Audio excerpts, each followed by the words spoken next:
Soos almal weet, admin. As ek die woord admin hoor, dan raak ek sommer half waar so koue rilling wat hier by my rug afgaan, want ek dink net moeite. Maar Farmslip maak dit vir jou maklik en ons het so 'n paar tips om vir julle seker te maak dat julle weet hoe om die beste hierdie toep te gebruik. So die eerste tip wat ons vir julle het is, scan jou slippies dadelik. Sodra jy hom het, dit vat 5 sekondes, vat hom, gaan in die app, sê add slip, scan hom, hy verwerk hom in die agtergrond, jy hoef nie oor hom te worry nie. Sit hom dadelik op, want dalk verloor jy hom nie, en alles is dan dadelik op rekord. Die tweede ding wat ons vir julle het is, skei jou boerdery en jou persoonlike uitgawes. Daar is so 'n funksie op die app, so kan jy sien wat is persoonlike uitgawes, wat is boerdery uitgawes, en hy kategoriseer dit vir jou in daai sodat jy kan trek hou van wat is jou persoonlike uitgawes en wat is uitgawes wat vir die boerdery was, want dit is ook soms iets wat baie so raak. Ons almal weet dit.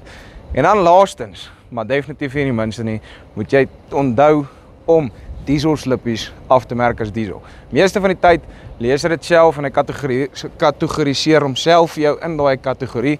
Soos dat julle weet, hy gaan vir jou 'n mooi spreadsheet gee van wat was nou kosaankope, wat was daai aankope. En maak seker op die einde van die dag dat jy weet waartoe jou uitgawes gaan, want dit is basies waar jou boerdery moet gaan. Dis Farmslip, oor en uit.